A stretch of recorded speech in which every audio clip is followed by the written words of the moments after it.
Tungkol dun, sir, may mga existing na kayo na Na- design, ng business design nyo dito. Meron. Ang problema nyo, lalagyan na ako. Ayun yung tao para ma-modify yung system at saka process flow. Kasi maaaring, kasi hindi kaya na, ano ba, yung nandun pa lang kami doon sa, like for example, unbalance yung budget mo sa productivity. Kagaya nyo. Kasi, alam ba, ngayon, may malaking problema kasi sosolvin ang negosyante. Kasi unbalance na ang salary ng tao doon sa productivity. Kasi may mga pattern. Although may minimum wage, hindi na nasusunod yan. Kasi ang sinusunod ngayon is yung pattern ngayon na papaano ka makakahire ng tao. Hirap mag-hire ng competent na tao ngayon. Kahit sabihin mo kasi unbalance na. Di ba? Kasi na na yung culture, may bagong culture eh. Kasi ang culture ng digitalization, iba na. So ngayon, may iiwan yung mga hard labor. Now, nung nakapag-usap kami ni Tatay Elmi, mas napalawak ko yung ideas, concept, knowledge, at lalong naintindihan ko kung paano dapat sinasolve yung mga issue when it comes sa old technology, sa new technology, or yung pagkocross ng innovation. Ngayon, kaya ako nagbablog, kaya ako nagganito, para ma-solve yung problema na yan. Na lahat na lang, tuturuan mo, maging business-minded yung mga tao kasi papunta tayo doon.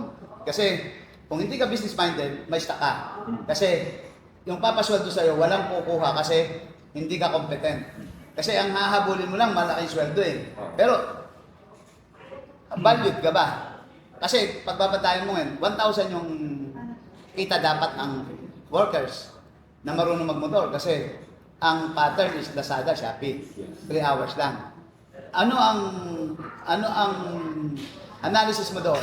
Siya ba ay ordinary workers o negosyante? Diba? Doon ka ngayon. So ngayon, ang pattern ng workers ay doon sa negosyante dapat. Kasi baba na minimum wage mo, di ba? Hindi ka kasi 750 na sige, gawin na natin 1,000. Basta ang production ay 1,200. Pakyawan basis na. So ano na menos mo? Di ba? SS, Pag-ibig, 13 month, lahat ng kasi by pakyaw na yun. Doon pa. Wala deductions yun. Wala So, deductions. ngayon, that is the big problem ngayon sa Pilipinas. Pag hindi mo nakita yan, kahit na anong negosyo mo, ang gustuin mo, magkakalaban-laban kayo sa digital na diskarte. Na magbebenta ka online, akala mo gagawa ka ng product, pero yung how to serve, wala. Yun yung kinakabisado namin ngayon. Kung bakit ko tinuturo, kasi kailangan maging negosyante yung lahat ng tao para doon na yung gusto mo malaking kita, tiis ka. Gamitin mo yung oras mo ng full potential. Diba tricycle driver ka, sa umaga, pasahero, sa hapon, pasahero. In between, wala kang gagawin, magnegosyante ka. Kumuha ka ng produkto sa akin, ilako mo sa barangay mo, sa dagdag kita. Yun. Tapos saan ka naman papasok? Sa mga warehousing. Sa mga importation. Na ikaw yung pick-up center ng lahat ng naglalasada, ibebenta yung produkto mo. Pick up. May ganyang nakalimutan ako ng kumpanya yun. Pero may nakausap akong ganyan. Sila yung may direct shipment to China. Lahat yan, actually, mindset, and then kailangan naranasan mo. Pag hindi mo naranasan, ang tingin mo, ang alwan lang magnegosyo. Kasi may naisip kang negosyo, akala mo gagana na eh. Akala mo, ang factor, nakakreate ka lang ng product. Pero, yung main na factor? Paano may benta? Yung product nandiyan yan. Ikaw, sarili mo. Kung kaya mo. What is your age? Kasi, depende sa age mo. Kasi, kung ang age mo, 50 years old, hindi ka na dapat magnegosyo. Investment na yan. Real estate business na. Kasi hindi mo na kaya yung mga gagawin mo.